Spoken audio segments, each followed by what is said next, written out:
여보, 나 아무래도 큰일이 난 것 같아. 빨리 돈을 좀 보내줘야 할 것 같아. 2006년 5월 아내와의 다급한 통화를 마지막으로 성악가 우태민 씨는 흔적도 없이 사라졌습니다. 전도 유망한 30대 성악가가 중국 출장길에서 증발해버린 이 사건은 18년이 지난 지금까지도 그의 생사조차 확인되지 않은 채 미스터리로 남아 있습니다. 오늘 사라진 발자국에서는 꿈을 향해 달려가던 한 남자가 어째서 머나먼 타국에서 실종돼야만 했는지 그 마지막 행적을 따라가 보겠습니다. 사건의 진실을 파헤치기 위해 우리는 시간을 거슬러 그가 사라지기 직전의 그날 아침으로 돌아가야만 합니다. 그날 그에게는 과연 무슨 일이 있었던 걸까요? 모든 것은 아주 평범한 아침에서 시작되었습니다. 2006년 5월의 어느 날 아침, 성악가 우태민 씨는 평소와 다름없이 이른 시간에 잠에서 깨어났습니다. 그의 하루는 언제나 목을 가다듬는 섬세한 발성 연습으로 시작되었죠. 집안 가득 울려 퍼지는 그의 깊고 풍부한 목소리는 가족들에게는 익숙한 아침의 교향곡과도 같았습니다. 그는 단순한 성악가가 아니었습니다. 그의 목소리에는 듣는 이의 마음을 움직이는 특별한 힘이 있었고 그 자신도 그 사실을 잘 알고 있었기에 단 하루도 연습을 게을리하지 않았습니다. 그날도 그는 여느 때처럼 거울 앞에 서서 자신의 목소리를 조율하며 다가올 무대를 상상했을 겁니다. 아내와 아이들을 위해 그리고 자신의 꿈을 위해 그는 늘 성실했고 그 성실함이 곧 그의 미래를 밝혀줄 것이라 굳게 믿고 있었습니다. 하지만 바로 그날 아침 그의 인생을 송두리째 뒤바꿀 어두운 그림자가 아주 가까이 다가오고 있다는 사실을 그는 전혀 눈치채지 못하고 있었습니다. 그에게 중국 출장은 새로운 기회였고 희망이었습니다. 그러나 그 희망의 땅이 그의 마지막 여정이 될 줄은 아무도 상상하지 못했습니다. 당시 30대 후반이었던 우태민 씨는 촉망받는 성악가였습니다.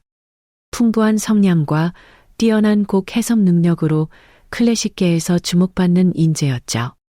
대학에서 성악을 전공하고 이탈리아 유학까지 다녀온 그는 오페라 무대에 대한 뜨거운 열정을 가진 사람이었습니다.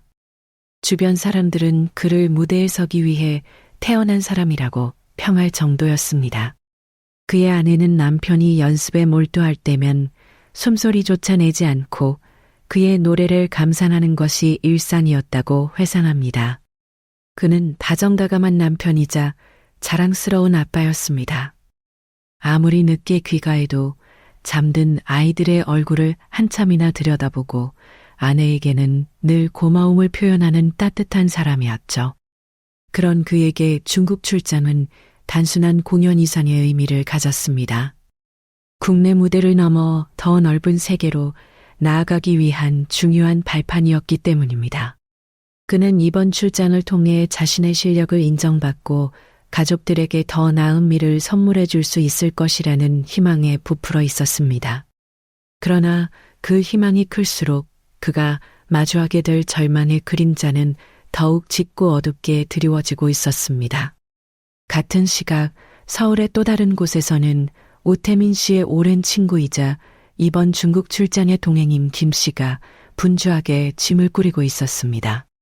김 씨 역시 우태민 씨와 마찬가지로 이번 출장에 거는 기대가 남달랐습니다. 그는 우태민 씨에게 중국에서의 대규모 공연과 투자를 연결해 주겠다며 이번 여정을 적극적으로 주선한 인물이었습니다. 두 사람은 오랜 시간 우정을 쌓아온 막역한 사이였고 우태민 씨는 그런 김 씨의 제안을 조금의 의심도 없이 신뢰했습니다. 김 씨는 사업 수완이 좋은 사람으로 알려져 있었고 실제로 몇 가지 사업을 성공시킨 경험도 있었습니다. 그는 우태민 씨의 재능을 높이 평가하며 너희 목소리는 한국에만 있기에는 너무 아깝다. 내가 중국 시장의 문을 열어주겠다고 호언장담하곤 했습니다. 우태민 씨는 친구의 그런 말을 굳게 믿었고 자신의 예술적 재능과 친구의 사업적 능력이 결합된다면 엄청난 시너지를 낼 수 있을 것이라 기대했습니다. 두 사람은 공항에서 만나기로 약속했고 김 씨는 마지막으로 서류 가방을 챙기며 모든 것이 자신의 계획대로 순조롭게 진행되고 있음을 확인하는 듯 보였습니다. 김 씨는 평소 주변 사람들에게 호탕하고 의리 있는 사람으로 통했습니다. 사람들과 어울리는 것을 좋아하고 특히 어려운 친구를 보면 발벗고 나서는 성격으로 알려져 있었죠. 우태민 씨가 경제적으로 어려움을 겪을 때도 몇 번이나 도움의 손길을 내밀었던 것이 바로 김 씨였습니다. 그래서 우태민 씨와 그의 아내는 김 씨를 가족처럼 믿고 의지했습니다. 우태민 씨의 아내는 그 사람은 남편에게는 은인과도 같은 친구였어요. 남편의 재능을 누구보다 아껴주었고 어떻게든 성공시켜 주려고 애쓰는 모습에 늘 고마웠죠 라고 말했습니다.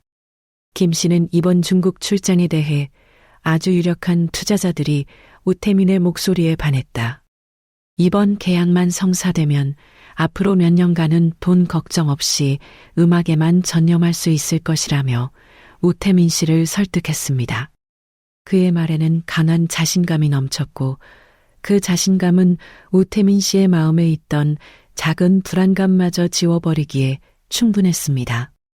그러나 돌이켜보면 그의 자신감은 모든 것을 알고 있는 자의 여유였을지도 모릅니다. 우정이라는 이름 아래 너무나도 치밀하게 짜인 각본이 이미 무대 위에 올려지고 있었던 것입니다. 한편 중국 연길의 한 호텔에서는 또 다른 남자가 두 사람을 기다리고 있었습니다. 그의 점체는 철저히 베일에 쌓여 있었지만 그가 이번 일의 핵심 인물 중 한 명이라는 것은 분명했습니다. 그는 김 씨와 지속적으로 연락을 주고받으며 우태민 씨의 도착 시간을 확인하고 있었습니다. 그의 방 안에는 여러 개의 휴대폰과 서류들이 어지럽게 널려 있었고 창밖을 내다보는 그의 표정에서는 초조함과 냉혹함이 동시에 느껴졌습니다. 이 남자는 연길 지역에서 상당한 연기력을 가진 인물로 김 씨가 말한 유력한 투자자의 실체일 가능성이 높았습니다.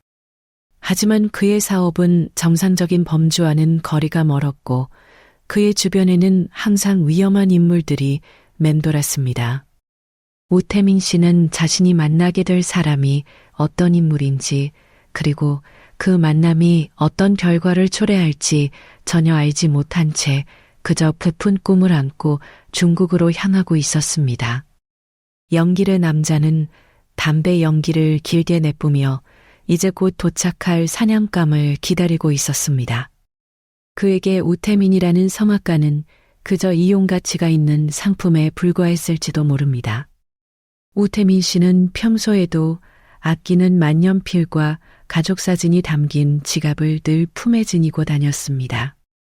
특히 그가 아끼던 만년필은 이탈리아 유학 시절 그의 재능을 알아본 스승에게 선물 받은 것으로 그에게는 부적과도 같은 물건이었습니다. 그는 중요한 계약을 앞두고 있거나 큰 무대에 서기 전에는 항상 그 만년필을 손에 쥐고 마음을 다잡는 습관이 있었습니다. 이번 중국 출장길에도 그는 어김없이 그 만년필을 가방 깊숙한 곳에 챙겼습니다. 또한 그의 지갑 속에는 아내와 어린 아들이 환하게 웃고 있는 사진이 들어 있었습니다. 그는 힘든 순간마다 그 사진을 보며 힘을 얻었고 가족은 그가 노래하는 가장 큰 이유였습니다.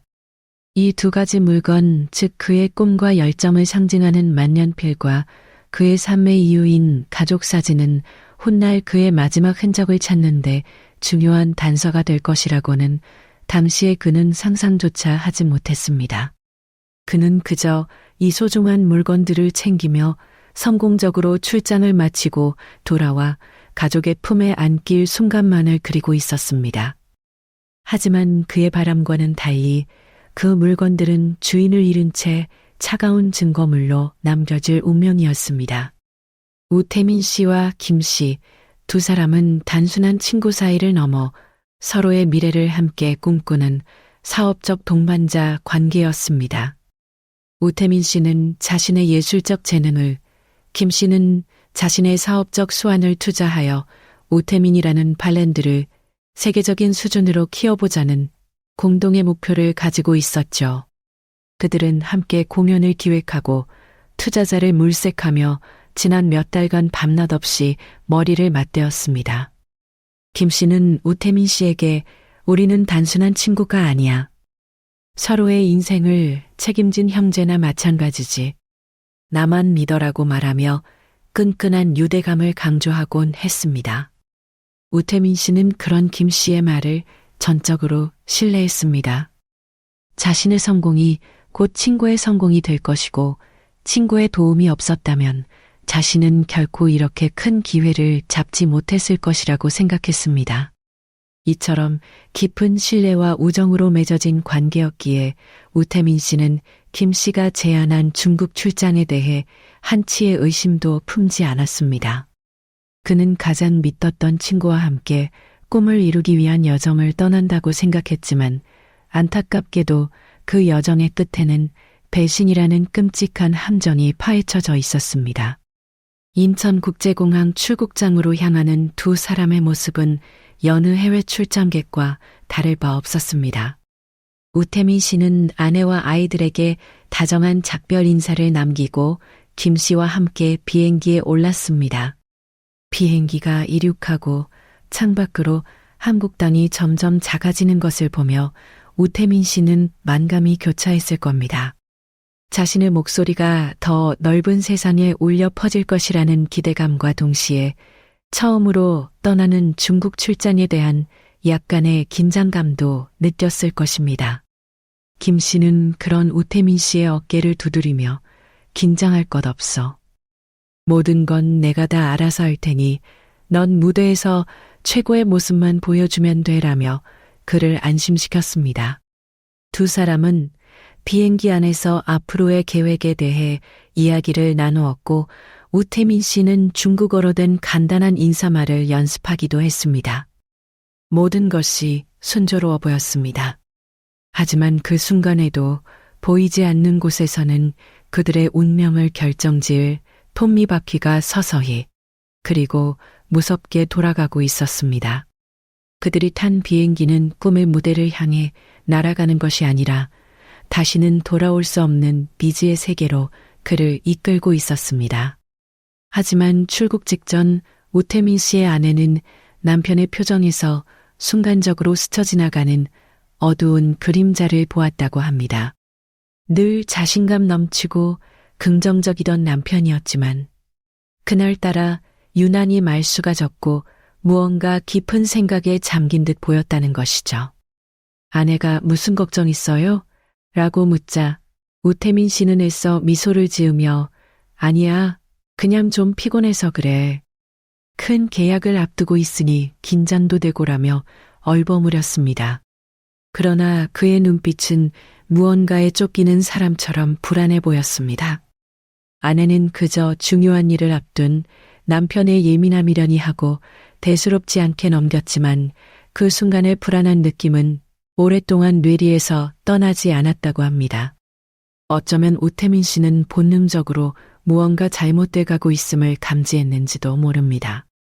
그가 느꼈던 불안의 정체는 무엇이었을까요? 김 씨에 대한 아주 작은 의심의 씨앗이었을까요? 아니면 미지의 땅에서 마주하게 될 운명에 대한 막연한 공포였을까요? 정확한 이유는 알 수 없지만 분명한 것은 그 불길한 예감이 결국 현실이 되고 말았다는 사실입니다. 출국 게이트 앞에서 우태민 씨는 아내의 손을 꼭 잡고 유난히 한 가지 약속을 강조했습니다. 내가 중국에 도착해서 호텔에 자리 잡으면 바로 전화할게. 그리고 무슨 일이 있어도 매일 저녁 8시에는 꼭 통화하는 거야. 알았지? 그는 평소답지 않게 여러 번 다짐을 받아냈고 마치 이 약속이 아주 중요한 의미를 지닌 것처럼 행동했습니다. 아내는 알았어요. 당신도 건강 잘 챙기고 너무 무리하지 말아요. 라고 답하며 남편을 안심시켰지만 그의 절박해 보이는 모습에 마음 한구석이 서늘해지는 것을 느꼈습니다. 왜 그는 그토록 매일 정해진 시간에 통화를 강조했던 걸까요? 혹시 모를 위험에 대비해 자신에게 문제가 생겼음을 알리는 마지막 신호로 생각했던 것은 아닐까요? 이 약속은 결국 그가 실종된 후 그의 마지막 행적을 추적하는 데 있어 중요한 기준점이 되었습니다. 그가 약속된 시간에 전화를 걸지 않았을 때 가족들은 비로소 무언가 끔찍한 일이 벌어졌음을 직감하기 시작했기 때문입니다. 그가 남긴 마지막 약속은 비극을 암시하는 서곡과도 같았습니다. 비행기 안에서도 우태민 씨의 불안한 모습은 계속되었습니다. 옆자리에 앉은 김 씨가 계속해서 말을 걸며 분위기를 띄우려 했지만 우태민 씨는 단답형으로 대답하거나 창밖만 바라보며 깊은 생각에 잠겨 있었습니다. 김 씨는 그런 그에게 너답지 않게 왜 그래? 아직 시작도 안 했는데 벌써부터 지치면 어떻게 해라며 농담을 건넸지만 우태민 씨는 희미하게 웃을 뿐 별다른 반응을 보이지 않았습니다. 평소 두 사람의 관계를 생각하면 상상하기 어려운 어색한 침묵이 그들 사이에 흘렀습니다. 우태민 씨는 왜 갑자기 말수가 적어졌을까요? 출국 직전 김 씨의 통화 내용이나 행동에서 무언가 석연치 않은 점을 발견했던 것은 아닐까요? 아니면 그가 미처 가족에게 말하지 못한 또 다른 고민이나 문제가 있었던 걸까요? 그의 침묵은 수많은 의문을 낳았습니다. 분명한 것은 그의 마음속에서 무언가 거대한 폭풍이 몰아치고 있었다는 사실입니다. 그리고 그 폭풍의 실체는 그가 중국 땅을 밟는 순간 서서히 그 모습을 드러내기 시작했습니다. 몇 시간의 비행 끝에 두 사람은 마침내 중국 영길공항에 도착했습니다.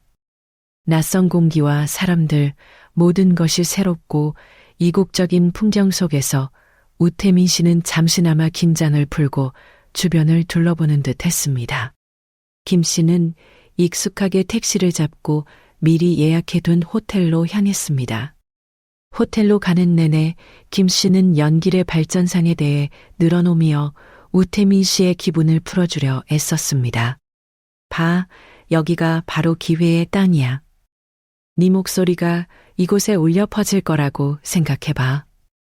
정말 멋지지 않아? 우태민 씨는 창밖을 바라보며 마지못해 고개를 끄덕였습니다.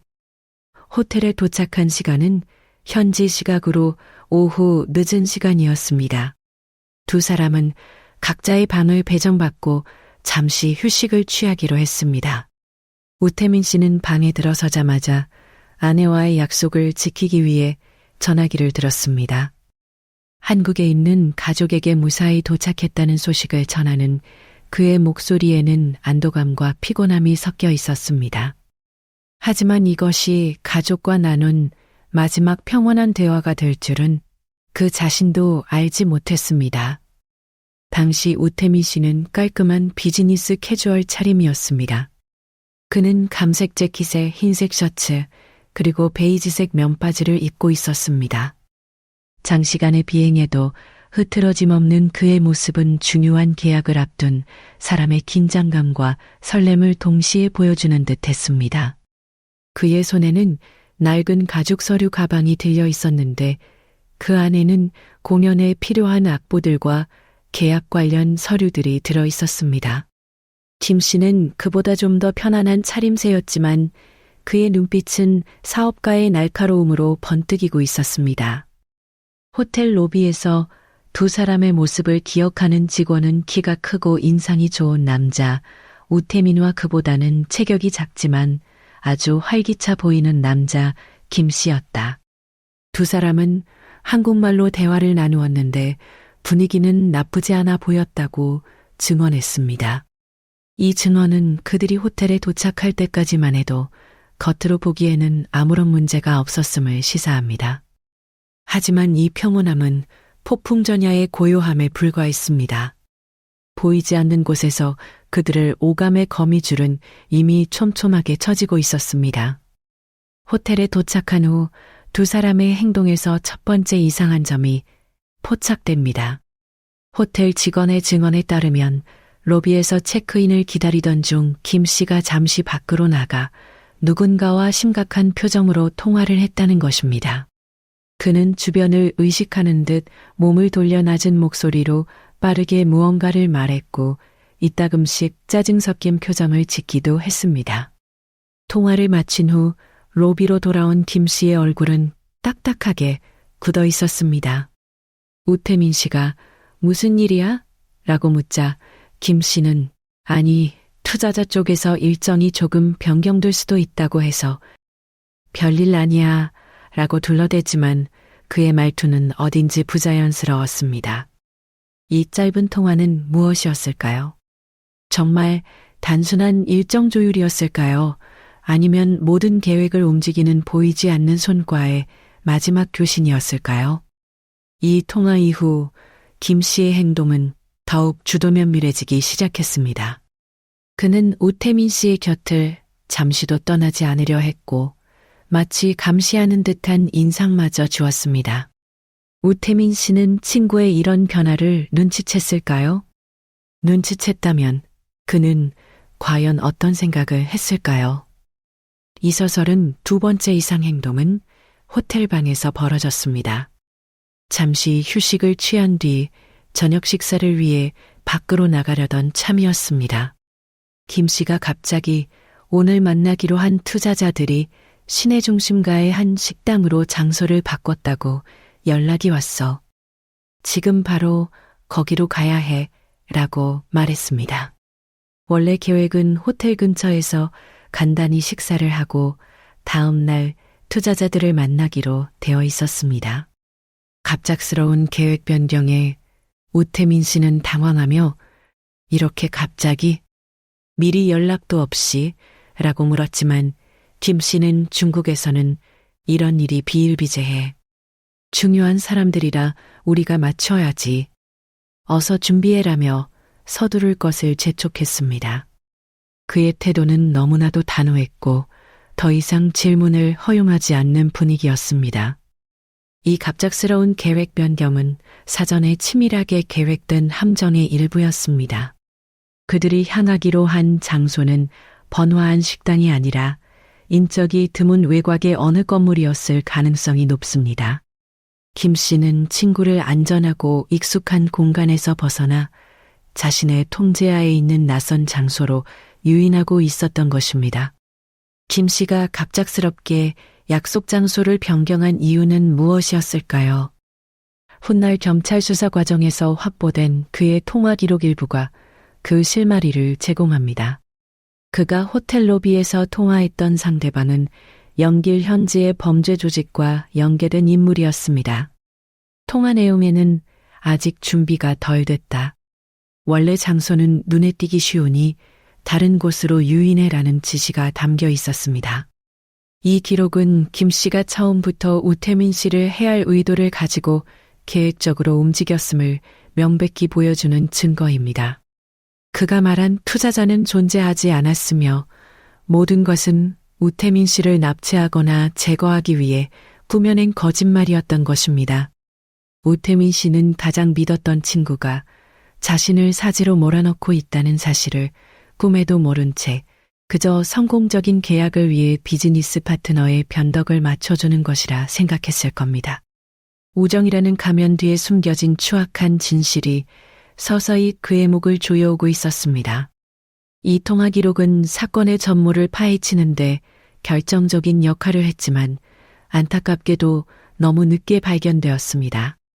결국 우태민 씨는 김 씨의 재촉에 못 이겨 옷을 갈아입고 호텔을 나섰습니다. 현지 시각으로 저녁 7시경 두 사람은 호텔 앞에서 대기하고 있던 검은색 승용차에 올라탔습니다. 이 차량은 김 씨가 미리 준비해둔 것이었습니다. 차에 오르는 우태민 씨의 모습을 마지막으로 목격한 호텔 직원은 그의 표정은 그다지 밝아 보이지 않았다. 무언가 마음에 내키지 않는 사람처럼 보였다고 증언했습니다. 차는 번화한 시내 중심이 아닌 점점 어두워지고 인적이 드문 외곽 지역을 향해 달리기 시작했습니다. 창밖의 풍경이 낯설게 변해가는 것을 보며 우태민 씨는 분명 무언가 잘못되었음을 직감했을 것입니다. 그가 우리 어디로 가는 거야? 시내가 아니라 반대 방향 같은데 라고 물었을 때 김 씨는 과연 어떤 대답을 했을까요? 아마도 그는 이 길이 지름길이야. 거의 다 왔어라며 마지막까지 그를 안심시키려 했을 것입니다. 이 검은 승용차에 올라탄 것이 세상에 알려진 우태민 씨의 마지막 행적이었습니다. 그는 이 차를 타고 다시는 돌아올 수 없는 길로 들어서고 만 것입니다. 김 씨와 우태민 씨가 만나기로 한 투자자와의 약속 시간은 저녁 8시였습니다. 그러나 약속 시간이 훌쩍 지난 밤 10시가 되어도 11시가 되어도 우태민 씨는 호텔로 돌아오지 않았습니다. 호텔 방에는 그가 급하게 나가느라 미처 정리하지 못한 짐들이 그대로 남아 있었습니다. 그의 휴대폰은 꺼져 있었고 방으로 거는 전화에도 아무런 응답이 없었습니다. 처음에는 사업상 논의가 길어지는 것이겠거니 생각했던 호텔 직원들도 시간이 지나면서 점차 이상한 냄새를 느끼기 시작했습니다. 하지만 동행인인 김 씨조차 연락이 닿지 않는 상황에서 그들이 할 수 있는 일은 아무것도 없었습니다. 그 시각 한국에 있는 우태민 씨의 아내는 남편과의 약속 시간인 저녁 8시가 되기만을 애타게 기다리고 있었습니다. 하지만 약속된 시간이 지나도 남편에게서는 아무런 연락이 오지 않았습니다. 그렇게 초조한 기다림의 시간이 흘러가고 있었습니다. 한국 시각으로 밤 9시 우태민 씨의 아내는 거실 시계만 쳐다보며 안절부절 못하고 있었습니다. 남편은 약속을 칼같이 지키는 사람이었습니다. 무슨 일이 있어도 저녁 89시각 9시에는 꼭 전화하겠다고 신신당부했던 그였기에 아내의 불안감은 점점 커져만 갔습니다. 그녀는 남편의 휴대폰으로 수십 통의 전화를 걸었지만 차가운 신호음만 반복될 뿐이었습니다. 회의가 길어지나? 아니면 휴대폰 배터리가 다 됐나? 스스로를 위로하며 애써 긍정적인 생각만 하려 했지만 심장이 내려앉는 듯한 불길한 예감은 떨쳐낼 수 없었습니다. 출국 직전 남편의 어두웠던 표정과 무슨 일이 있어도 꼭 전화할 테라며 유난히 약속을 강조하던 모습이 머릿속을 떠나지 않았습니다. 그녀는 혹시나 하는 마음에 남편의 동행인인 김 씨에게도 전화를 걸어보았지만 그의 전화기 역시 꺼져 있기는 마찬가지였습니다. 시간은 계속해서 흘러갔고 그녀의 마음은 타들어가고 있었습니다. 같은 시각 우태민 씨의 노부모 역시 아들의 전화를 애타게 기다리고 있었습니다. 아들이 더 넓은 세상으로 나아가 큰 성공을 거두기를 누구보다 바랐던 부모님이었습니다. 그들은 아들이 중국으로 떠나기 전 잘 다녀오겠습니다. 성공해서 돌아와서 호강시켜드릴게요 라며 듬직하게 말하던 모습을 떠올리며 아들이 무사히 도착했다는 소식을 전해주기만을 기다리고 있었습니다. 우태민 씨의 어머니는 그날따라 유난히 마음이 불안하고 잠이 오지 않았어요. 무슨 큰일이라도 날 것처럼 심장이 두근거렸죠 라고 당시를 회상했습니다. 그녀는 아들이 좋아하던 음식을 만들어 놓고 아들의 전화가 오면 밥은 잘 챙겨 먹고 다니냐고 물어보려 했습니다.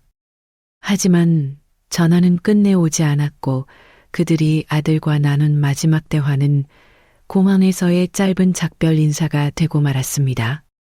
자식의 성공을 바라던 부모의 간절한 마음은 곧 끝을 알 수 없는 고통의 시작으로 변해가고 있었습니다. 한편 우태민 씨의 집에서는 어린아들이 아빠를 기다리다 거실 소파에서 잠이 들어 있었습니다. 아이는 아빠가 중국에서 멋진 로봇 장난감을 사다 주겠다고 약속했다며 하루 종일 아빠 이야기만 했습니다. 아내는 잠든 아이의 멀리를 쓰다듬으며 눈물을 삼켰습니다. 남편에게 무슨 일이 생긴 것이 분명하다는 확신이 들기 시작했지만 차마 아이 앞에서는 불안한 내색을 할 수 없었습니다. 그녀는 남편이 자신과 아이를 얼마나 사랑하는지 잘 알고 있었습니다. 그렇기에 아무런 연락 없이 약속을 어길 사람이 아니라는 것을 누구보다 확신했습니다. 혹시 교통사고라도 당한 건 아닐까? 아니면 강도라도 만난 건가?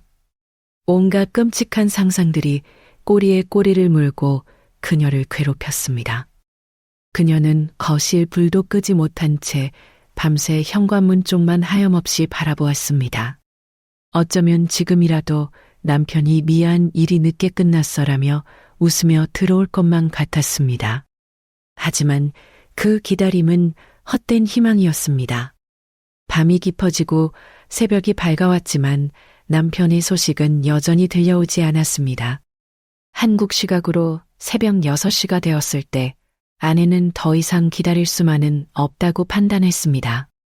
그녀는 남편과 김 씨의 한국 가족들에게 연락을 취하기 시작했습니다. 하지만 그들 역시 아이들과 남편이 연락두절 상태라는 사실에 당황하며 밤새 애를 태우고 있었을 뿐 별다른 정보를 가지고 있지 않았습니다. 그녀는 날이 밝는 대로 외교부에 연락하고 경찰에 신고해야겠다고 마음먹었습니다.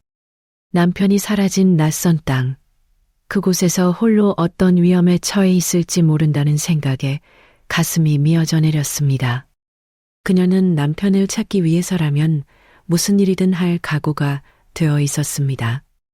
이 순간부터 평범한 주부였던 그녀는 남편의 흔적을 찾기 위해 세상과 싸워야 하는 각인한 투사로 변해가기 시작했습니다. 그녀의 길고 외로운 싸움이 시작되는 순간이었습니다. 아내는 남편을 찾겠다는 일념 하나로 당장 중국으로 날아갈 결심을 내렸습니다. 어린 아들을 친정에 잠시 맡기고 남편을 찾기 전까지는 결코 돌아오지 않겠다는 비장한 각오를 다졌습니다. 그녀는 급하게 비행기표를 예매하고 남편이 묵었던 호텔과 현지 경찰에 연락하기 위해 중국어 통역을 수소문했습니다. 남편의 목숨이 위태로울지도 모르는 상황에서 절차나 비용 같은 것은 아무런 문제가 되지 않았습니다. 오직 남편을 무사히 찾아야 한다는 생각뿐이었습니다. 그녀의 이런 결단은 가족을 지키기 위한 필사적인 몸부림이었고 남편에 대한 깊은 사랑의 표현이었습니다. 그녀는 자신의 모든 것을 걸고 남편을 찾아 나서기로 한 것입니다. 이 결정은 그녀의 인생을 완전히 다른 방향으로 이끌었고 이후 그녀는 수년간 남편의 실종 사건의 진실을 파헤치기 위해 홀로 고군분투하게 됩니다. 날이 밝자마자 우태민 씨의 아내는 외교부 영사콜센터에 전화를 걸어 남편의 실종 사실을 알렸습니다. 하지만 초기 반응은 미온적이었습니다. 성인이 연락이 두절된 경우 단순 잠적일 가능성도 있어 며칠 더 기다려보라는 원론적인 답변만 돌아왔습니다. 하지만 아내는 포기하지 않았습니다. 그녀는 남편이 단순 잠적을 할 사람이 절대 아니며 범죄에 연루되었을 가능성이 매우 높다고 강력하게 주장했습니다. 그녀의 절박한 호소에 외교부는 마지못해 주중 한국 대사관을 통해 현지 공안에 협조를 요청하겠다고 답했습니다. 하지만 관할권 문제와 복잡한 행정 절차로 인해 실질적인 조치가 취해지기까지는 상당한 시간이 소요될 것이라는 암울한 전망도 덧붙였습니다. 답답한 마음에 경찰서에도 실종 신고를 했지만 해외에서 발생한 사건이라는 이유로 직접적인 수사가 어렵다는 답변만 들어야 했습니다. 그녀는 거대한 벽에 부딪힌 듯한 무력감을 느꼈지만 여기서 주저앉을 수는 없었습니다. 결국 우태민 씨의 가족들은 언론에 이 사실을 알리고 여론의 도움을 받기로 결정했습니다. 아내는 몇몇 방송국과 신문사에 전화를 걸어 남편의 안타까운 사연을 알렸고 그녀의 절절한 호소는 마침내 언론의 주목을 받게 되었습니다. 총만 받는 성악가 중국 출장 중 의문의 실종이라는 제목의 기사들이 보도되기 시작하면서 사건은 세상에 알려지게 되었습니다. 여론이 들끓기 시작하자 미온적이던 관계기관들도 마지못해 움직이기 시작했습니다. 마침내 실종 신고가 접수된 지 이틀이 지난 후에야 중국 영길 공안국에 우태민 씨에 대한 공식 실종 신고가 접수되었습니다. 늦었지만 이제라도 공식적인 수사가 시작된다는 사실에 가족들은 신락 같은 희망을 품었습니다. 하지만 그들이 마주해야 할 현실은 상상 이상으로 험난하고 가혹했습니다. 공식 실종 신고가 접수된 직후 영길 공안국은 즉시 초기 수사팀을 편성했습니다. 하지만 수사는 처음부터 난관에 부딪혔습니다. 우선 우태민 씨가 외국인이라는 점, 그리고 그의 마지막 행적이 묘연하다는 점이 가장 큰 문제였습니다.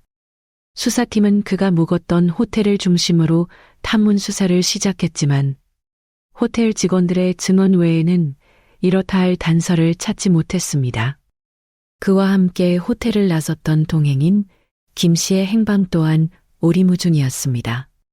두 사람의 휴대폰은 모두 전원이 꺼진 상태였고 위치 추적 역시 불가능했습니다. 수사팀은 단순 실종이 아닌 강력범죄에 연루되었을 가능성에 무게를 얹기 시작했습니다. 하지만 낯선 땅에서 흔적도 없이 사라진 두 사람을 찾는 것은 마치 안개 속에서 길을 찾는 것처럼 막막하기만 했습니다. 시간이 흐를수록 상황은 점점 더 심각해졌습니다. 한국과 중국, 양국, 경찰의 공조 수사가 시작되었지만 언어와 문화 그리고 법률 시스템의 차이로 인해 수사는 더디게 진행되었습니다. 한국 경찰은 우태민 씨와 김 씨의 주변 인물들을 상대로 조사를 벌였고 중국 공안은 영길 현지에서 그들의 행적을 추적했습니다. 수백 명의 인력이 투입되어 대규모 수색 작업이 벌어졌습니다. 그들이 마지막으로 목격된 호텔 주변의 CCTV를 모두 분석하고 탐문 수사 범위를 연길시 전체로 확대했습니다. 하지만 그들의 모습이 담긴 CCTV 영상은 어디에도 없었고 그들을 보았다는 결정적인 목격자도 나타나지 않았습니다. 마치 이 사람이 처음부터 존재하지 않았던 것처럼 그들의 흔적은 완벽하게 지워져 있었습니다. 수사를 지휘하던 연길 공안국의 책임자는 이것은 단순한 실종 사건이 아니다. 매우 치밀하고 전문적인 집단에 의해 계획된 범죄일 가능성이 높다. 고 판단했습니다. 범인들은 CCTV의 사각지대를 정확히 파악하고 있었고 자신들의 흔적을 남기지 않는데 매우 능숙했습니다. 또한 우태민 씨와 김 씨를 동시에 제압하고 감금하기 위해서는 최소 3명 이상의 인원이 필요했을 것으로 추정했습니다. 이 판단은 사건의 심각성을 다시 한번 일깨워 주었지만 동시에 수사가 더욱 깊은 미꾸 속으로 빠져들고 있음을 의미하기도 했습니다. 범인들이 누구인지, 그들의 목적이 무엇인지, 그리고 가장 중요한 질문인 우태민 씨의 생사 여부까지 모든 것이 불확실한 상황이었습니다. 수사팀은 점점 더 커져가는 미스터리 앞에서 답답함을 감추지 못했습니다. 수사의 가장 큰 난항은 결정적인 증거가 없다는 점이었습니다. 범죄 현장이 어디인지조차 특정할 수 없었고 용의자를 특정할 만한 지문이나 유전자 정보 같은 직접적인 증거도 전혀 발견되지 않았습니다. 수사는 오로지 주변인들의 증언과 정황에만 의존해야 했습니다. 하지만 대부분의 증언은 단편적이었고 서로 엇갈리는 부분도 많았습니다. 특히 함께 사라진 동행인 김 씨의 역할이 가장 큰 미스터리였습니다. 그 역시 우태민 씨와 함께 납치된 또 다른 피해자인지 아니면 이 모든 사건을 계획한 주범인지조차 불분명했습니다. 만약 김 씨가 공범이라면 그는 왜 자신의 모든 것을 버리고 잠적하는 길을 택했을까요? 수많은 질문들이 꼬리에 꼬리를 물고 이어졌지만 명확한 답을 찾을 수는 없었습니다. 그러던 중 사건 발생 며칠이 지난 후에야 중요한 목격자가 나타났습니다. 그는 연길 외곽에서 작은 식당을 운영하는 노인이었습니다. 그는 사건 당일 저녁 자신의 식당 주변에서 검은색 승용차와 몇 명의 남자들을 목격했다고 증언했습니다. 그의 말에 따르면 차에서 내린 남자들이 누군가를 강제로 차에 태우려는 듯 거칠게 옥신각신하고 있었다는 것입니다. 그는 처음에는 단순한 술주정꾼들의 다툼이라고 생각하고 대수롭지 않게 넘겼지만 나중에 성악가 실종 뉴스를 보고 자신이 목격한 장면이 사건과 관련이 있을지도 모른다고 생각해 신고하게 된 것입니다. 이 증언은 그동안의 교착 상태에 빠져 있던 수사에 새로운 활력을 불어넣는 듯 했습니다. 마침내 사건의 실마리를 찾을 수도 있다는 희망이 보이기 시작했습니다. 하지만 목격자의 증언은 새로운 의문을 낳았습니다. 그는 차에 강제로 타던 사람이 2명이었다고 증언했습니다. 이는 우태민 씨와 김 씨가 모두 피해자의 가능성을 시사하는 대목이었습니다. 그렇다면 범인들은 제3의 인물들이라는 말이 됩니다. 하지만 노인의 기억은 희미했고 어두워서 남자들의 얼굴을 정확히 보지는 못했다고 말했습니다. 그의 증언만으로는 김 씨를 용의선상에서 완전히 배제하기는 어려웠습니다. 오히려 이 증언은 사건을 더욱 복잡하게 만들었습니다. 만약 김 씨까지 납치된 것이라면 범인들의 목적은 도대체 무엇이었을까요? 단순한 금품 갈취를 노린 범행이라고 보기에는 너무나도 계획적이고 대담했습니다. 왜 하필 한국에서 온 성악가와 그의 친구를 목표로 삼았을까요? 의문은 풀리지 않고 점점 더 깊어져만 갔습니다. 목격자의 증언을 토대로 수색 범위를 연길 외곽 지역까지 넓혔지만 수사는 더 이상 진전되지 못했습니다. 광활한 대륙에서 바늘찾기와 같은 수색이 계속되었지만 그들의 흔적은 어디에서도 발견되지 않았습니다. 시간은 속절없이 흘러갔고 가족들의 희망은 점점 절망으로 바뀌어갔습니다. 수사가 장기화되면서 언론의 관심도 점차 줄어들었고 사람들의 기억 속에서 우태민 씨의 이름은 서서히 잊혀갔습니다. 하지만 그의 가족들은 단 하루도 그를 잊을 수 없었습니다. 아내는 남편의 사진을 손에 들고 연길거리를 헤매매 전단지를 돌렸고 노부모는 매일같이 아들의 무사 귀환을 빌며 눈물로 밤을 지새웠습니다. 그들에게 시간은 멈춰버린 것과 같았습니다. 그런데 사건이 발생한 지 약 한 달이 지난 어느 날 한 통의 제보 전화가 수사 상황을 완전히 새로운 국면으로 전환시켰습니다.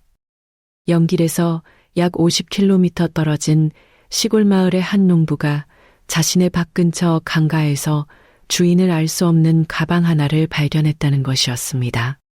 그는 처음에는 누가 쓰레기를 버린 것이라 생각하고 무시하려 했지만 가방이 꽤 값비싸 보이고 물에 젖어 있는 것이 이상해서 경찰에 신고하게 되었다고 합니다.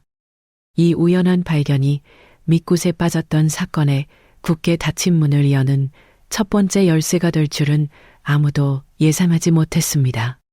작은 시골 마을에서 발견된 낡은 가방 하나가 꺼져가던 희망의 불씨를 다시 지피기 시작한 것입니다. 강가에서 발견된 가방은 물에 오랫동안 잠겨 있었던 탓에 심하게 훼손된 상태였습니다.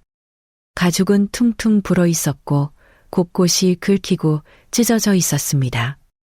마치 격렬한 다툼의 흔적을 고스란히 담고 있는 듯했습니다. 가방의 상태는 이것이 단순한 분실물이 아님을 암시하고 있었습니다. 누군가 의도적으로 가방을 물속에 던져 증거를 인멸하려 했을 가능성이 높았습니다. 가방 안에는 흙과 나뭇잎 같은 이물질이 가득 차 있었지만 그 속에서도 몇 가지 내용물은 형태를 유지하고 있었습니다. 이 가방이 과연 사라진 우태민 씨의 것이 맞을까요? 만약 그렇다면 가방 안에는 그날의 진실을 알려줄 결정적인 단서가 남아 있을까요? 수사팀의 심장은 희망과 불안으로 거세게 뛰기 시작했습니다. 신고를 받은 연길공안은 즉시 현장으로 출동했습니다. 그들은 가방이 발견된 강가 주변을 통제하고 정밀수색에 들어갔습니다. 혹시 근처에 또 다른 증거물이 남아있을지 모른다는 생각에 수중 탐지 장비까지 동원하여 강바닥을 샅샅이 뒤졌습니다. 한편 발견된 가방은 국과수로 긴급 이송되어 정밀 감식에 들어갔습니다. 수사팀은 가방의 주인을 확인하기 위해 중국으로 급히 날아온 우태민 씨의 아내에게 가방 사진을 보여주었습니다. 사진을 본 아내는 한눈에 그것이 남편의 것임을 알아보았습니다. 그녀는 남편이 이탈리아 유학 시절부터 아끼던 가방이에요. 저기 긁힌 자국까지 똑같아요. 라며 오열했습니다. 마침내 사라진 우태민 씨의 첫 번째 흔적이 발견된 것입니다. 가방의 주인이 우태민 씨로 확인되자 수사팀은 곧바로 내용물 확인에 들어갔습니다. 가방 안은 물에 젖어 엉망이었지만 다행히 몇 가지 중요한 물건들이 남아 있었습니다. 먼저 그의 지갑이 발견되었습니다. 지갑 안에는 그의 신분증과 신용카드 그리고 약간의 현금이 들어 있었습니다. 특이한 점은 현금과 신용카드가 그대로 남아 있었다는 것입니다. 만약 범행 목적이 금품 갈취였다면 당연히 이것들부터 챙겼을 것입니다. 이 사실은 이번 사건이 단순 강도 사건이 아닐 가능성을 더욱 높여주었습니다. 또한 지갑 속에는 아내와 아들이 환하게 웃고 있는 가족 사진이 고스란히 남아 있었습니다. 사진을 본 아내는 또다시 무너져 내렸습니다. 남편이 얼마나 가족을 사랑했는지 알기에 그 고통은 더욱 사무쳤습니다. 그리고 마침내 가방 속에서 가장 중요한 발견이 이루어졌습니다. 바로 우태민 씨의 디지털 카메라였습니다. 카메라는 물에 잠겨 완전히 망가진 상태였지만 그 안에 들어있는 메모리 카드는 어쩌면 복구가 가능할지도 모른다는 희망이 있었습니다. 만약 메모리 카드를 복원할 수만 있다면 그 안에는 사건 당일의 행적이 담긴 사진이나 영상이 남아있을지도 모릅니다. 그것은 사건의 전모를 밝힐 수 있는 결정적인 증거, 즉 스모킹 건이 될 수도 있었습니다. 수사팀은 즉시 디지털 포렌식 전문가에게 메모리 카드 복원을 의뢰했습니다. 이제 모든 희망은 이 작은 메모리 카드 하나에 달려 있었습니다. 과연 그 안에는 어떤 진실이 잠들어 있을까요? 하지만 수사팀은 곧 새로운 미스터리에 부딪혔습니다. 디지털 카메라를 자세히 살펴보던 중 무언가 이상한 점을 발견한 것입니다. 카메라의 배터리와 메모리 카드를 넣는 슬롯 덮개가 미세하게 손상되어 있었습니다. 마치 누군가 억지로 덮개를 열려고 시도한 듯한 흔적이었습니다. 이 흔적은 무엇을 의미하는 걸까요? 범인이 카메라를 물에 버리기 전 안에 담긴 내용을 확인하거나 삭제하려고 시도했던 것은 아닐까요? 만약 그렇다면 메모리 카드 안에는 범인에게 불리한 아주 결정적인 증거가 담겨 있었을 가능성이 매우 높습니다. 이 작은 흔적 하나가 사건의 배후에 숨겨진 의도를 짐작하게 하는 중요한 단서가 되었습니다. 더욱 이상한 점은 가방 안에서 발견된 우태민 씨의 만년필이었습니다. 그가 부적처럼 여기던 소중한 물건이었죠. 그런데 만년필의 펜촉이 심하게 휘어져 있었습니다. 마치 누군가와 격렬하게 몸싸움을 벌이다가 생긴 상처처럼 보였습니다. 우태민 씨가 마지막 순간까지 저항했다는 증거일까요? 아니면 범인이 그의 소지품을 뒤지다가 홧김에 망가뜨린 것일까요? 이 휘어진 펜촉은 그가 겪었을 마지막 순간의 공포와 절박함을 말없이 증언하고 있는 듯했습니다. 또한 가방 속 악보들은 갈기갈기 찢겨 있었습니다. 이는 범인의 극심한 분노와 증오를 보여주는 듯했습니다. 범인은 단순히 그를 해치는 것을 넘어 그의 꿈과 인생 자체를 파괴하고 싶었던 것은 아닐까요?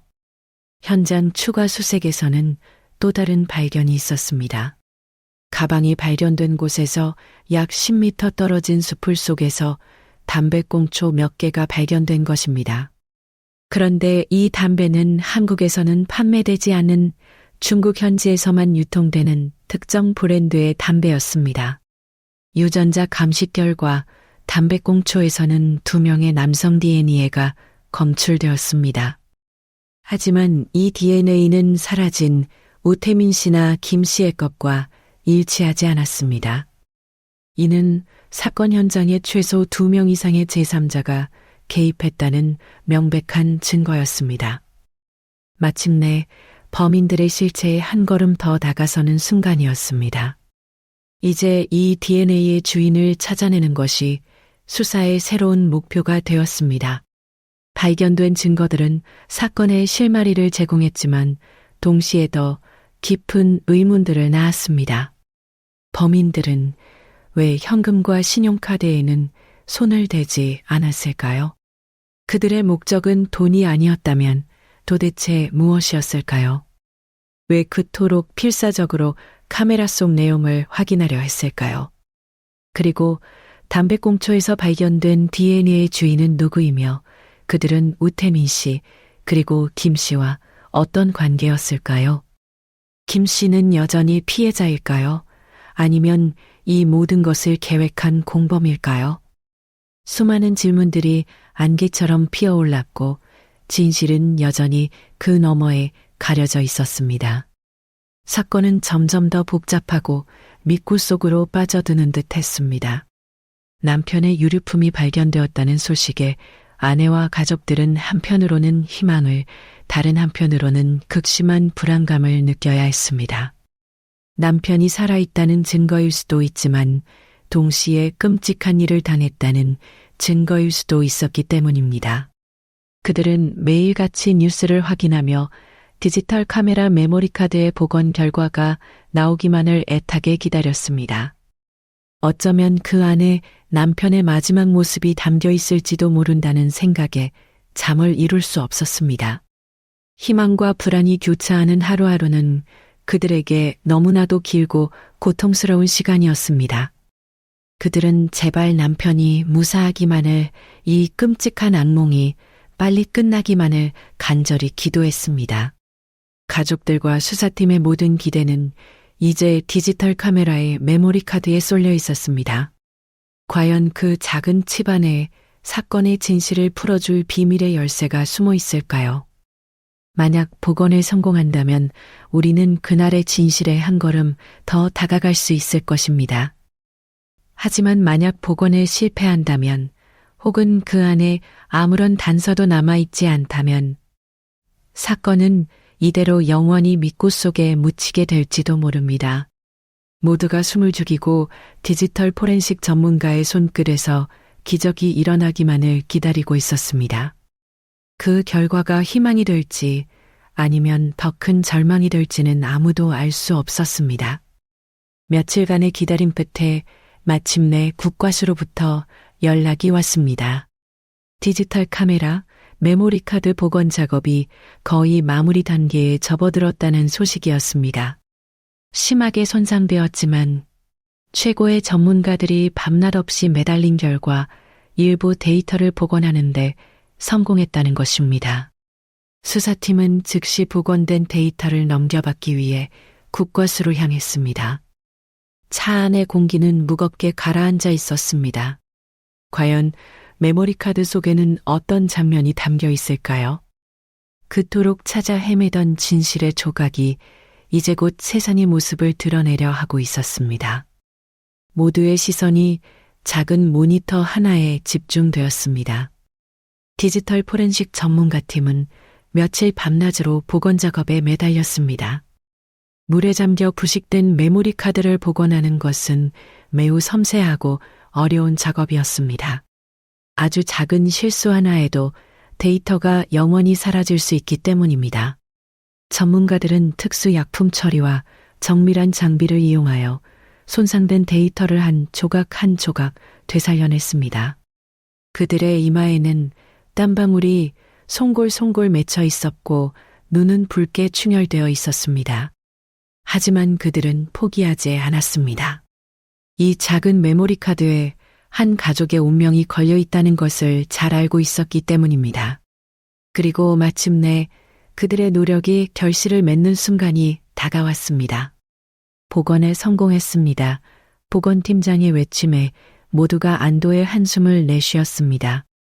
비록 전체 데이터의 약 60% 정도만 복원되었지만 그 안에는 여러 장의 사진 파일이 포함되어 있었습니다. 이제 남은 것은 그 사진들이 무엇을 의미하는지 분석하는 일이었습니다. 수사팀은 즉시 복원된 사진 파일들을 시간 순서대로 배열하고 한 장 한 장 면밀히 검토하기 시작했습니다. 과연 사진 속에는 그날의 행적이 고스란히 담겨 있을까요? 범인의 얼굴이 찍혀 있을까요? 아니면 우태민 씨의 마지막 모습이 남아 있을까요? 긴장된 침묵 속에서 첫 번째 사진이 화면에 나타났습니다. 복원된 첫 번째 사진은 중국 영길공항에 도착한 직후 찍은 것이었습니다. 사진 속 우태민 씨는 약간 피곤해 보이긴 했지만 새로운 곳에 대한 기대감과 설렘이 어린 표정으로 환하게 웃고 있었습니다. 그의 뒤로는 환영합니다라는 문구가 쓰인 입국장이 보였습니다. 이 사진은 그가 희망을 품고 중국 땅을 밟았음을 보여주는 이제는 너무나도 가슴 아픈 증거가 되었습니다. 다음 몇 장의 사진은 호텔로 이동하는 차 안에서 찍은 영길 시내의 풍경이었습니다. 그는 낯선 도시의 모습을 카메라에 담으며 성공적인 출장을 기록으로 남기고 싶었던 것 같습니다. 이때까지만 해도 그는 앞으로 닥쳐올 끔찍한 운명을 전혀 예상하지 못했던 것으로 보입니다. 하지만 다섯 번째 사진부터 분위기가 급격하게 바뀌기 시작합니다. 사진의 배경은 호텔방 안으로 추정되는데 우태민 씨의 얼굴에서는 웃음기가 사라지고 심각한 표정만이 남아 있었습니다. 그의 맞은편에는 동행인 김 씨가 초조한 얼굴로 누군가와 통화를 하고 있는 모습이 희미하게 찍혀 있었습니다. 우태민 씨가 왜 이 장면을 찍었는지는 알 수 없지만 아마도 김 씨의 행동에서 무언가 이상한 낌새를 느끼고 증거를 남기려 했던 것은 아닐까요? 이 사진은 두 사람 사이에 미묘한 긴장감이 흐르기 시작했음을 암시하는 사건의 첫 번째 복선이었습니다. 평화롭던 기록은 이 사진을 기점으로 점차 비극을 향해 치닫기 시작합니다. 그리고 다음 사진들에는 전혀 예상치 못한 낯선 인물들이 등장합니다. 호텔 방으로 보이는 곳에 우태민 씨와 김 씨 외에 건장한 체격의 남자 두 명이 함께 있었습니다. 그들의 험악한 인상과 위압적인 태도는 그들이 김 씨가 말한 투자자와는 거리가 먼 인물들임을 짐작하게 했습니다.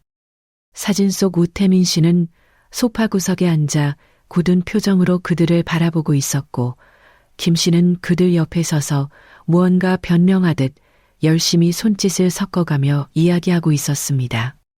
이 낯선 인물들은 누구일까요? 그들은 바로 현장 주변에서 발견된 담배꽁초의 DNA 주인일 가능성이 매우 높았습니다. 마침내 범인들의 윤곽이 드러나는 순간이었습니다. 사진 속 분위기는 누가 봐도 정상적인 사업 미팅이 아니었습니다. 낯선 남자들은 팔짱을 낀 채 고압적인 자세로 우태민 씨를 쏘아보고 있었고 테이블 위에는 계약서 대신 술병과 재떨이만 놓여 있었습니다. 한 사진에는 남자 중 한 명이 우태민 씨를 향해 손가락질하며 무언가 거칠게 말하는 듯한 장면이 포착되기도 했습니다. 김 씨는 두 사람 사이에서 어쩔 줄 몰라 하며 안절부절 못하는 모습이었습니다.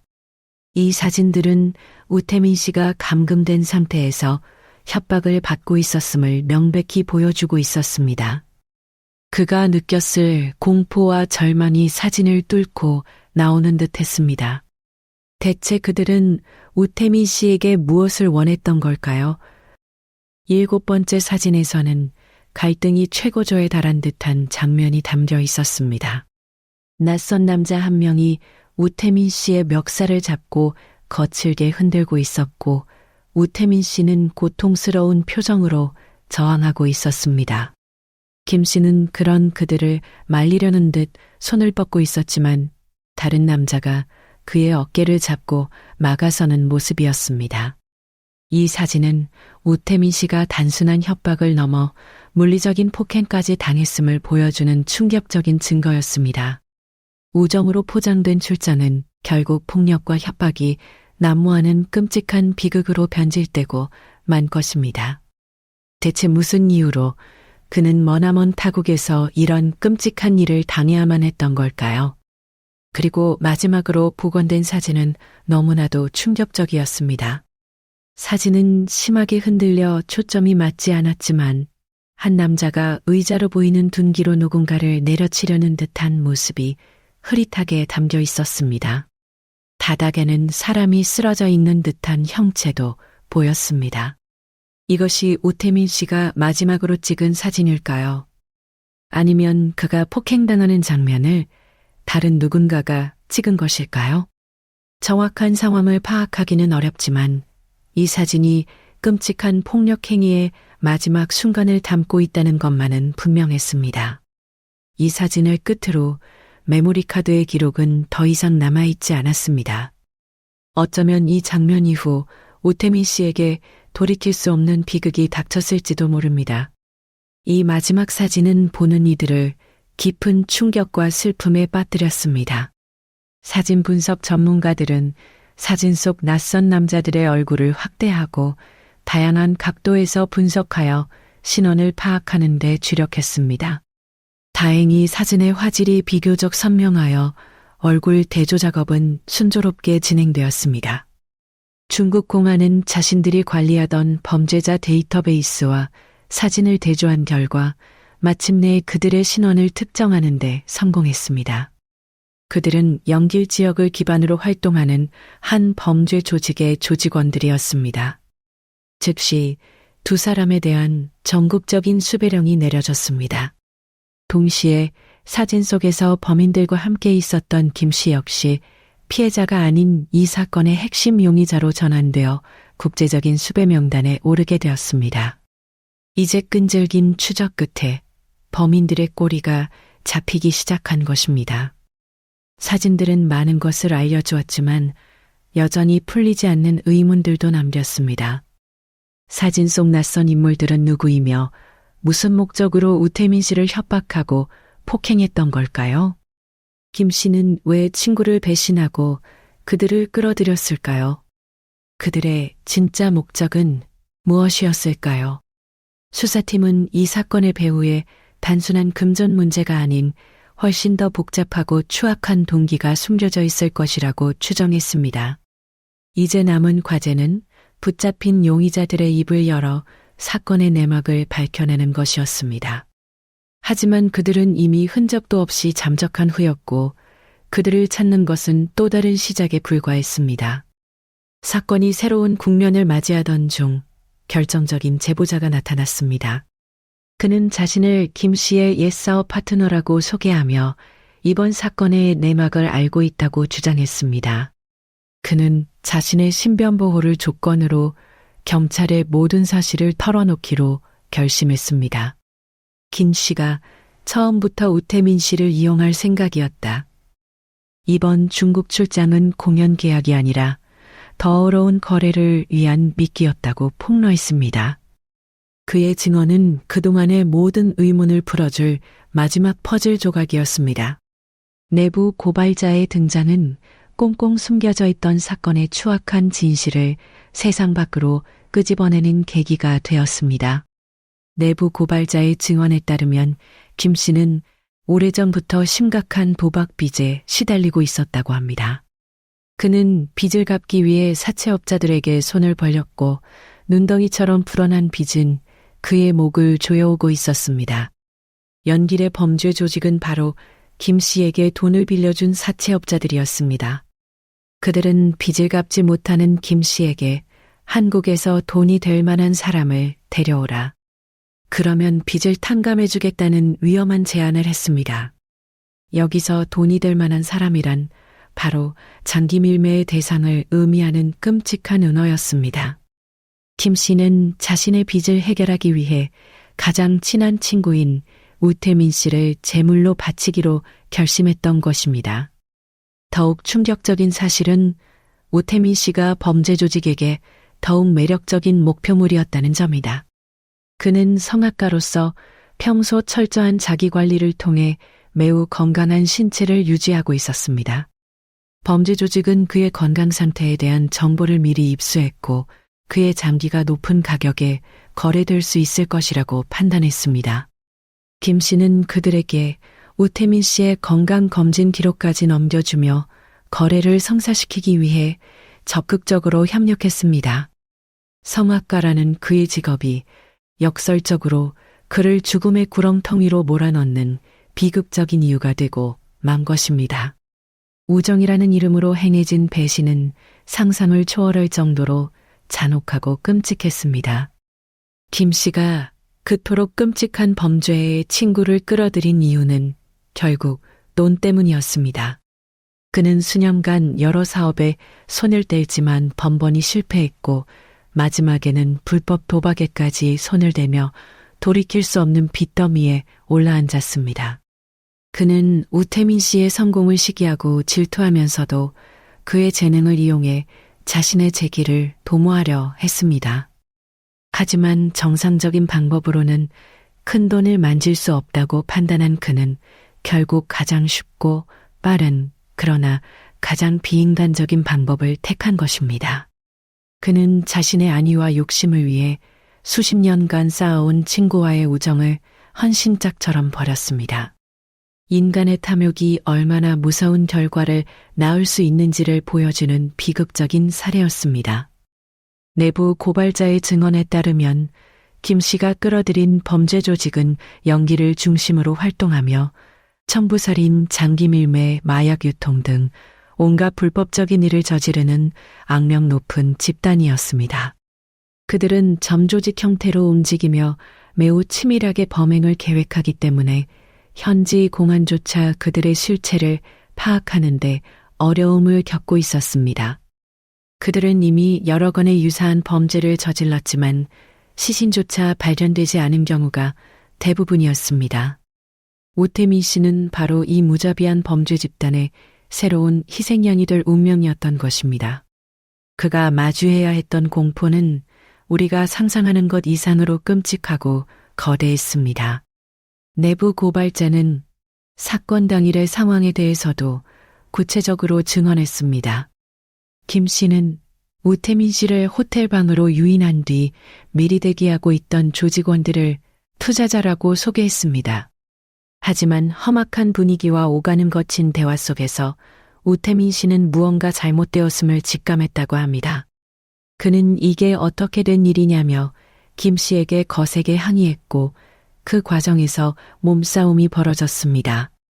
그가 디지털 카메라로 현장 사진을 찍기 시작하자 상황은 걷잡을 수 없이 악화되었습니다. 조직원들은 증거를 남기려는 그를 무자비하게 폭행했고 그 과정에서 우태민 씨는 의식을 잃고 쓰러졌다고 합니다. 내부 고발자의 증언은 복원된 사진 속 장면들과 정확히 일치했습니다. 사건의 내막이 어느 정도 드러났지만 수사팀은 객관적인 증거를 확보해야 했습니다.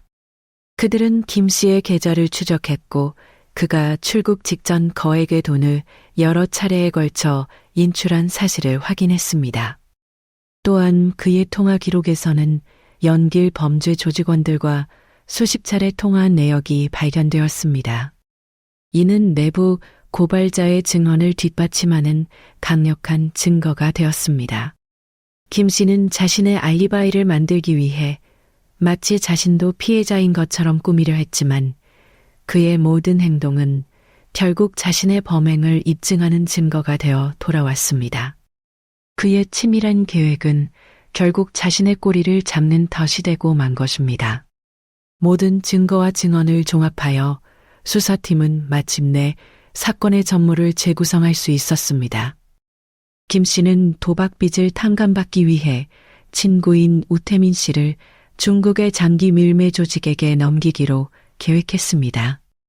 그는 대규모 공연 계약이라는 거짓말로 우태민 씨를 중국 영길로 유인했습니다. 호텔방에서 조직원들과 마주한 우태민 씨는 모든 것이 함정이었음을 깨닫고 저항했지만 결국 그들의 무자비한 폭력 앞에 쓰러졌습니다. 이후 조직원들은 의식을 잃은 우태민 씨를 차에 태워 그들의 아지트로 옮겼고 김 씨는 그 대가로 빚을 탕감받고 잠적했을 가능성이 높습니다. 성공을 향한 출장은 사실 가장 친한 친구가 파놓은 죽음의 덫으로 향하는 마지막 여정이었던 것입니다. 초기 목격자의 증언, 즉 2명의 남자가 차에 강제로 태워졌다는 내용은 김 씨가 자신도 피해자인 것처럼 위장하기 위해 꾸민 자작극일 가능성이 제기되었습니다. 그는 범행 후 조직원들과 일부러 몸싸움을 벌이는 것처럼 연기하여 자신이 납치되는 장면을 목격자에게 의도적으로 노출시켰을 수 있습니다.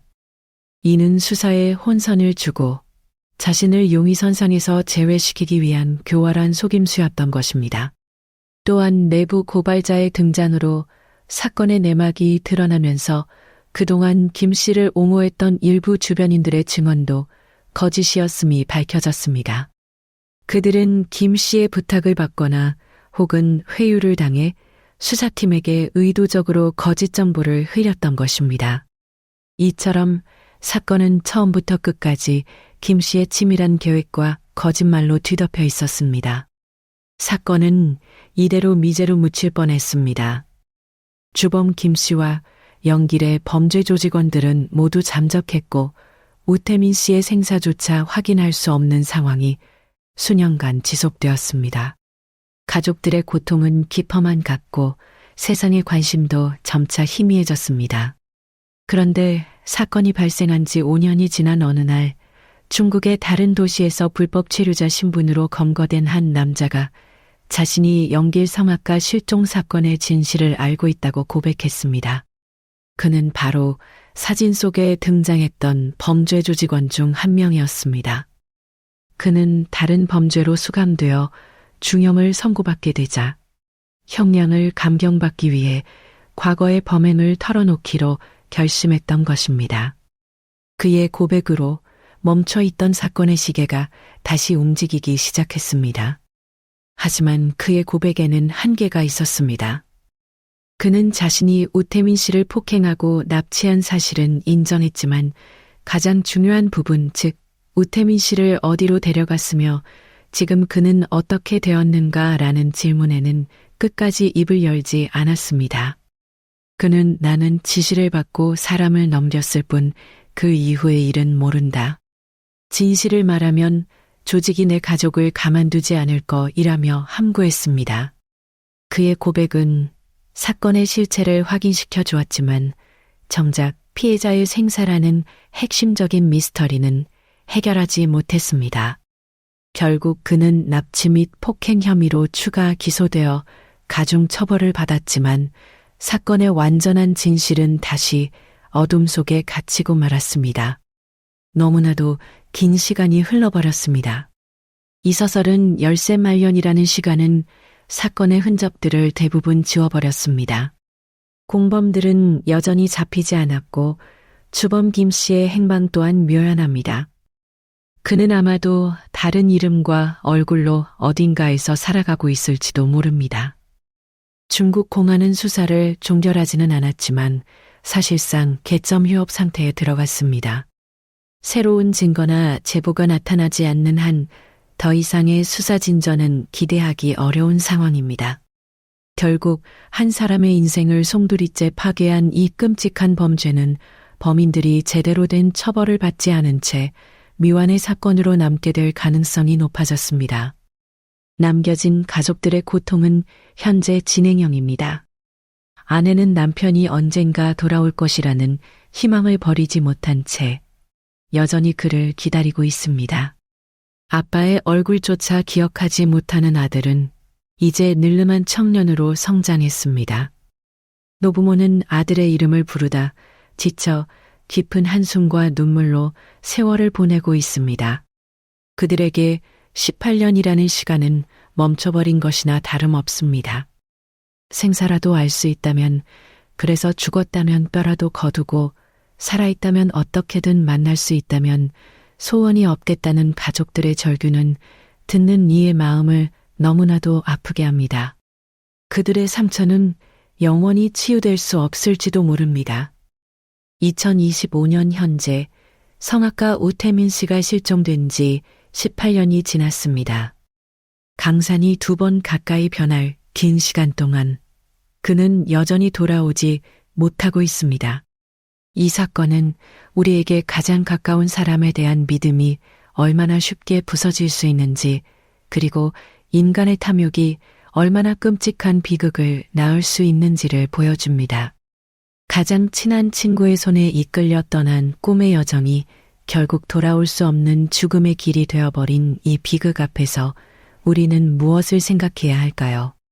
아직도 어딘가에서 이 사건의 진실을 알고 있을 주범 김 씨와 공범들이 법의 심판을 받게 되는 날은 과연 올 수 있을까요? 이 사건은 우리 사회에 무거운 질문을 던집니다. 우리는 과연 우리 곁에 있는 사람을 얼마나 믿고 있는가? 그리고 그 믿음의 근거는 무엇인가?